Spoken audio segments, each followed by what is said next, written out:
Salut là-dedans, j'espère que tu vas bien et que tout se passe pour le mieux pour toi. Alors, aujourd'hui, qu'est-ce qu'on va voir ? Francis Ngannou qui était présent au main event de l'UFC Paris pour assister au combat choc entre ses rivaux. D'ailleurs, il a fait une déclaration qui ne passera pas crème pour les fans du bon gamin. C'est ce qu'on va décortiquer ensemble aujourd'hui.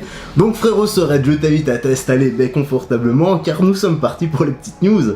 Les petites actus, let's go! Francis Ngannou était présent pour le main event de la soirée à l'UFC Paris, comme je l'ai dit. Il était entouré des quelques 20 000 spectateurs présents dans la salle. Et là, tu vas me dire, c'est normal, en tant que passionné des sports de combat, il se devait d'être là, mais également en tant que champion de la division, de la catégorie poids lourd, il se devait d'être là absolument. Tout ça malgré son pronostic foireux qui lui avait valu quelques moqueries sur Twitter. Mais bref, passons parce que Twitter, on sait bien, c'est la poubelle d'internet. D'ailleurs, il a été invité sur le plateau de ESPN et il nous a livré une analyse assez complète du combat avec son œil critique. Et il a dit, ce combat était vraiment électrique, il y a eu beaucoup d'actions et à un moment, le duel était vraiment serré. Et puis, il a de nouveau penché en faveur de Cyril, ce à quoi je m'attendais.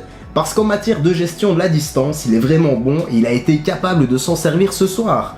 Les coups de pied au corps lui ont vraiment permis de remporter la victoire, il a livré un combat très stratégique et tactique. C'est clair que quand tu analyses un peu, tu vois vraiment le QI fight de Cyril, c'est un combattant très complet, techniquement vraiment il va très loin, en plus de ça, il a une gestion de la distance comme l'a souligné Francis, un très bon cardio, bref ça fait de lui un combattant très complet et surtout très dangereux, avec une bonne puissance de frappe également. Pour en revenir à Ngannou, il ne s'est pas arrêté là-dessus, parce que après quelques bons compliments en faveur du bon gamin, il fallait montrer qui est le papa, qui est le king de la division. Et il a ajouté à ses précédents propos, eh bien je sais que c'est un excellent combattant, c'est difficile pour moi de répondre à cette question et de dire si je suis impressionné par un gars que j'ai battu.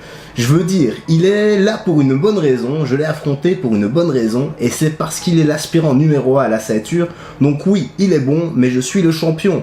Donc c'est très dur pour moi d'être impressionné, mais il a livré une grosse performance. On dirait bien que la rivalité entre ces deux-là ne s'achève pas ici.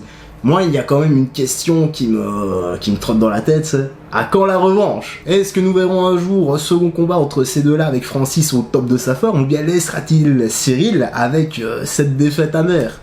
Franchement, quand il pense, on dirait vraiment la voix off dans des BZ, non? À toi de réagir dans l'espace commentaire. En tout cas, les petites news actus se terminent ici. J'espère que t'as bien apprécié, que t'as fait un petit break dans ta journée, que t'as pris un bon moment en notre compagnie. Comme je l'ai dit, n'hésite pas à réagir dans l'espace commentaire avec sagesse et respect, parce que quand il s'agit de Cyril, du bon gamin, etc. Oh là là, les gars, vous êtes chaud dans l'espace commentaire, s'il vous plaît. Ne vous insultez pas, pardon.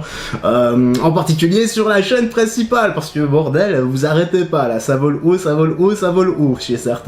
Bref, j'ai rien à ajouter, prends soin de toi, des gens que tu aimes, fais du sport régulièrement et nous on se voit très bientôt. Peace et fais très attention à toi.